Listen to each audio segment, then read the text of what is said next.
So thank you for joining us on this exploration of recreational tree climbing and programs for groups and individuals. We hope you enjoy the next 20 minutes or so.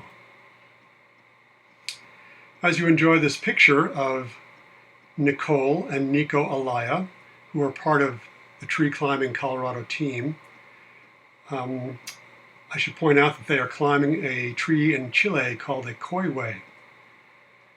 Here's our agenda. Welcome to the slideshow, which we've already done. We will have a slide that has additional video resources for you, the kinds of videos we have available and where to find them online. We'll talk about recreational tree climbing, what it is, why we do it, what the benefits are. We'll talk about programs, tree climbing programs, how they're conducted, what you need, the outline of a typical tree climbing event. We'll then talk about the system itself, the system we use, the rope system for climbing. Then we'll talk about how to start a program should you want to find out more information about bringing tree climbing programs to your school, your organization, your nature center, whatever. And then we'll have a slide that gives you information on where to get answers to additional questions. And we'll finish off by giving you some contact information and some links. By the way, you'll notice that in the picture, Nicole is carrying below her outstretched leg, and Nico is placing on the branch above him what we call cambium savers. These are bark protecting devices through which the sliding rope passes, protecting the tree. We use non-invasive, non-intrusive techniques in our tree climbing and tree climbing programs. If you look closely at the settings in some of the pictures in the presentation that you'll see safety knots in the down rope below the climbers, and you'll also see cambium savers in use. So check that out in some of these pictures that you'll see. Here's a climb we did in Superior, Colorado. It was also a graduation climb for two facilitator trainees who are on the ground on the left there, in the orange and blue helmet. Scott, who is a Boy Scout troop leader, and John, who is an arborist from England, who has his own tree care company over there. This was a fun climb we did in Superior, Colorado, on a nice cottonwood. Here's a group of kids from a Waldorf school getting ready to climb. This is in Longmont, Colorado. And another group of kids climbing in, I think, southwest Denver. There's one big kid up there as well. And you'll notice on the girl on the left, you look on her rope setting, you'll see a cambium saver very obviously up there on the tree. Now, for additional video resources, in addition to this slideshow presentation, you can go to our website, gotreeclimbing.org, not Tree Climbing Colorado's website, but the website for the organization, Global Organization of Tree Climbers, which is kind of an umbrella nonprofit that helps share safe guidelines and standards for conducting climbs and for training, and help spread the practice of safe tree climbing worldwide. That's the Global Organization of Tree Climbers, or GOTC. And their website is gotreeclimbing.org, and their media pages where you'll find these additional videos. They'll give you a feel for tree climbing. They'll also help explain why it's such a transformative experience for so many people. So, where do recreational, experiential, educational tree climbing programs take place? Well, they take place pretty much anywhere where there are good climbing trees, but our partner sites include nature centers, arboreta, schools, preserves, parks and rec districts, and similar sites worldwide. While we're talking about recreational tree climbing worldwide, it might be good to just do a quick review of the major events in the history of recreational tree climbing. Of course, we've always climbed trees, and we've lived in trees, and people have always loved to just climb up trees. But in about 1974, a evolutionary biologist. He was still a graduate student, I think, at the time, but by the name of Dr. Donald Perry, was in Costa Rica, and he thought that rock climbing techniques and rope would be a great way to access the canopy for his research. And so he did. And the place where he first climbed is an eco-resort called Rara Avis. And if you were to travel to Rara Avis today, you might find some remnants of some of his equipment, his artifacts of some of his activities there in the trees. And that was in 1974, Donald Perry, the man who is credited with inventing the zip line and also wrote the book upon which the movie Medicine Man was based. In 1983, Peter Jenkins in Atlanta, Georgia, wanted to combine his love of rock climbing with his arborist work, and so he is credited with starting the practice of recreational tree climbing, joining those two pursuits together and setting out the first safe practices and training other people. And that was 1983. In 2007, a bunch of facilitators and instructors decided that it would be good to have a nonprofit, a US 501c3, democratically run and organized, to help spread the practice of safe tree climbing worldwide. And out of those initial meetings, the Global Organization of Tree Climbers was formed. So that's just a little bit of the background. And here is Nico. Nico is climbing in Chile. This is that beautiful Coihue in Chile that I personally hope to climb one day. Now, I mentioned that tree climbing can be transformative. And so I want to tell you why we climb trees, or share with you some of the reasons we climb trees. Tree climbing, according to research done in Japan by one of our friends and associates, Dr. John Gathright, who is known as Johnson over there and runs Tree Climbing Japan. He has done research with his colleagues at Kyoto University and has found that tree climbing reduces stress levels, has positive effects on depression and mood, and climbers afterwards are more relaxed and have higher energy levels afterwards. In Japan, they practice something called Shinrin Yoku, which means forest bathing. And they literally, this is all people who like to just go out in the forest and walk through trees, and they find that it enhances their psychological well-being. Studies have also shown that it enhances social and communal relationships and activities. And we came from trees, so being among trees, climbing trees, gives us a sense of peace, because it's almost like coming home, returning home into a safe place. When I climb trees, I let the cares of the world just kind of leave them on the ground. We go into a place that many of us call tree time, and it is a special place. Time appears to move differently, and things are put into a better perspective when you get up in trees.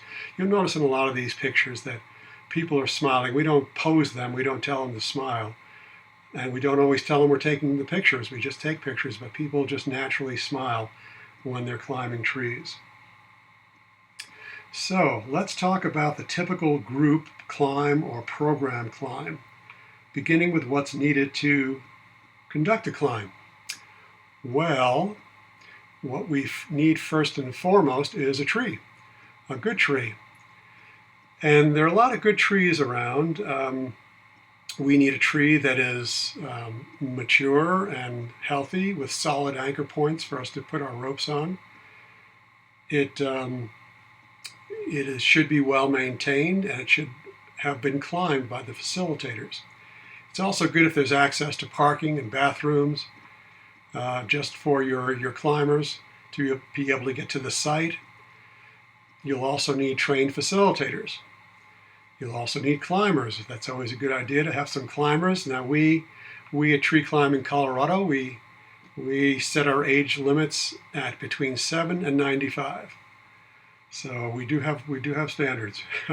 7 to 95. You'll also need approved equipment. It's very important to have the right equipment, and equipment that is specially designed for tree climbing. People sometimes ask what's the cost of training and equipment, and we would estimate the cost to train a couple of people in your organization and equipment to do multiple settings for a climb at somewhere around $7,500, to give you an idea.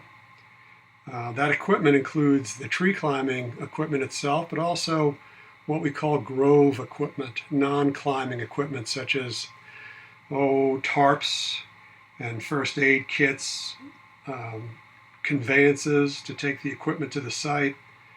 You might need safety perimeter flags, safety line, all sorts of things, first aid kits.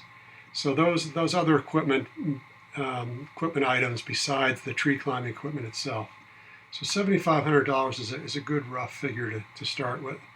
You also need adequate time for climbing, and for the facilitators will need adequate time to set up and break down. And you'll also need just decent weather. Doesn't have to be great, perfect weather, but satisfactory weather is a good thing to have. So what does a typical climb look like? Well, facilitators get to the climb site and they set up the site and the climbing lines. They inspect the tree. That usually takes about 2 hours. And that happens before your climbers show up. Once they show up, the climb itself takes about 2.5 hours for an average group of people. It starts with greetings, introductions, paperwork. We then do warm-ups, do some fun exercises. These can be anything. I particularly do stretches and yoga type exercises, and then some fun sort of movement things just to get people in the spirit of tree climbing. One reason we do warm-ups is we want to see how people react to moving their bodies, how they react to moving around, what level of coordination they have, and also their attention levels, how much they're paying attention to us. So warm-ups are very important. We then do a climbing demo, a safety talk, and then we'll do the climb itself. When the climb is over, we might share stories. We invite them back. We also have them thank the tree. It's very important for them to know that this is a living, breathing thing that they've been interacting with. So we'll invite them underneath the tree, and maybe they'll join hands around the tree or say their thank yous in any way that is appropriate for them. It then takes us about 45 minutes to break down. So that's break down the equipment and pack up. That's the outline of a typical climb.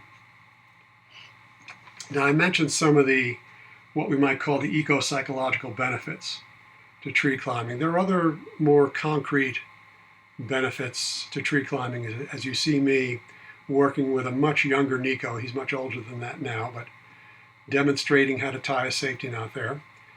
But you can use tree climbing for team building or educational exercises. You can use it to implement lesson plans on nature. It can be, all these things can be added to enhance or customize the experience. I also like to talk about the tree itself, the natural history of the tree, how it fits in with the ecology of the ecosystem, what sort of species use that tree and depend on it, and how humans have made use of that tree, of that particular species of tree. We also find tree climbing can ease the fear of heights, how it can build self-confidence, give climbers a sense of accomplishment. With the fear of heights, this is a very, very slow, human-scaled exercise and activity. So it's something that climbers can control, and it never really gets out of their control. So that helps with the fear of heights. We have systems that can accommodate special needs climbers. In addition to the system you see pictured in most of these pictures here in the graphics, we have additional setups that can help people who need special assistance in climbing up into the trees. And lastly, one of the overall benefits is it reconnects people with nature. We've gotten away from nature. We get into our technological world, into our cities, into our jobs, And this is a really a wonderful reconnecting experience that also takes us back to something foundational in our nature. So we've talked about the why and the what of tree climbing. Now let's talk about how we actually climb trees. The technique we use is called the doubled rope technique, DRT or DDRT. And you can see in the picture, it's basically, there's a doubled rope, and part of that down rope hangs down below you. And we have a foot assist rope pictured in red in the picture there. And by standing up or standing down on that rope, you push down on the down rope and it pulls you up the other side. Then you use your hands to slip up that coily looking knot. We call it a magic knot. It's actually a hitch, but we call it the magic knot. But that coily sort of knot above my hands there, you slip that up as you stand up and it locks you in place at your higher elevation. So what are the advantages of DDRT? As you look at Andrew here, he's getting ready to stand up on his foot assist rope, and his hands are moving below the magic knot, because as he stands up, he's going to slide that magic knot up. Well, because it's a doubled rope above you, it gives you a 2-to-1 strength advantage, this system. The trade-off is you only go up 6 inches for every 1 foot you push down in length on the down rope. You only go up in elevation 6 inches, but you get this strength advantage to make it easy for almost anyone to do this technique. It also mostly uses your legs, which have some of the strongest muscles in your body. So you don't have to have great upper body strength, which a lot of people will ask about. It uses primarily knots, very little hardware. There is a carabiner that we use to clip into your harness, but other than that, it's all knots and rope. Very easy to learn techniques. It's a little awkward at first for the first couple of pushes, but people get it really fast. And after a while, we don't have to say anything. They just kind of zip up the tree. As I mentioned, for people who have a fear of heights, it's very human scaled. The pace is always under the control of the climber. We ascend and descend all on one system. You don't have to switch systems like if we were rock climbing on a single rope, where you use ascenders and switch to a rappelling device. This is all done on the same knot system. Because it is a knot system with a friction hitch, it is a self-belaying system. Climbers can control the speed, and by letting go on their descent, letting go of the friction hitch, they can stop on a dime. In spite of that, we still provide a backup belay on the down rope. We control that rope, and that controls their descent. And as another side point, I'll mention that we also always use cambium saving devices. I mentioned that in the first picture with Nico and Nicole in Chile. We always use cambium saving devices on top of the branches through which the rope is passing to protect the tree. And here's a picture of, this is in Allens Park, Colorado. And that's John, our friend, our facilitator trainee from England. And he is helping the young lady climb on the rope, and you can see she's just about to stand up, and her hands are right below the magic knot, and she's sliding it up as she's standing up on the rope. So, starting a program, we've discussed a bit about how much fun and experiential tree climbing can be. So what is needed to actually conduct a tree climbing event, and how we climb? And the only thing left, well, I should rephrase that, shouldn't I? We've discussed a lot of things, but we haven't talked about how you go about starting a program at your center, your school, your community, your organization. There are 2 steps or 2 choices to do this. And by the way, that's Nicole in the purple helmet. You'll always find Nicole in purple helmets and purple ropes too when she's using her own rope. But there are 2 ways to start to start a program. One, you can outsource facilitation. That is, contract with an outside facilitator who will come in and do programs for you. Or else you can obtain training for yourself or for members of your staff to have your own in-house facilitation and facilitators. Let's go into that in a little greater detail. There are 2 courses that are part of the facilitator training, should you want to train yourself or your staff. The 2 courses can be taken together, one right after the other, or they can be taken separately. Either way, you can't just go right out after the facilitator's course and start taking the public up into the trees. You will have to, after you've successfully completed the BTCC, you'll have to climb for about 6 months, gaining experience, gaining knowledge, sharpening your skills, learning what it's like to climb on different species of trees, in different weather, different situations. And that experience period has to occur either between the basic tree climbing course and the facilitator's course, or after you complete both of them, but before you take up your first public climbers. So the basic tree climbing course teaches all the basics necessary. How to tie the knots, how to set the ropes, inspect the trees, all about safety, equipment, ethics, and more. And that's a 2-day course. The facilitator's course is a 3-day course, and it teaches you how to organize, prepare for, and run a facilitated climb. It also has some basic small business training, such as how to market your programs, how to obtain insurance, what sort of contracts and certificates of insurance and additional insureds you need to work with different sites, communication skills. We also teach rescue techniques. And that's a 3-day course, the last day of which is actually running a facilitated climb, like you saw in that picture earlier from Superior with Scott and John doing their graduation climb. So that's the facilitator's course.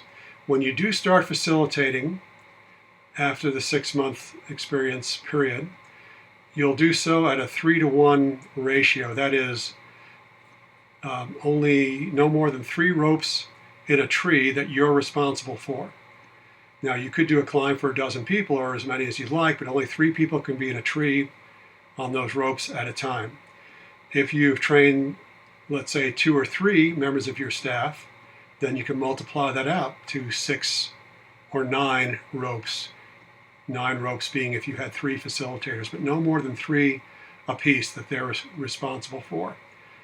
And after you've been lead facilitator for 10 facilitated climbs, then the facilitator can move to a 6-to-1 ratio, which is the maximum that any one of us do. So that's the training course. And let's say you want to find either outside facilitators to contract with or instructors to teach you these courses. You can find that information on the GOTC website, gotreeclimbing.org, under Climb and Start a Program. So you'll find that information there. We have a map with contact information. So here is a picture. This is a group of BTCC students. Plus, seated on the right is a friend of ours. He's there just kind of brushing up on his instructor skills. He came to visit and participate in this class to hone up on his instructor skills. That tree, by the way, is a tree we call Gramps. It's a 200-year-old ponderosa in Evergreen, Colorado. And off they go. This is the part of the BTCC. We take you up. One of the first things we do, get you up in the tree, give you a feel for tree climbing. And Guy and I are facilitating from the ground. Now, this is a picture back at Superior. That's Scott on the left. He's a Boy Scout troop leader, and John, the British arborist. Those Brits, you gotta keep your eye on them, or they're doing always up to some kind of prank, I guess. Great guys, great guys. Now in this picture, this is a cottonwood at South Platte Park in Littleton, Colorado.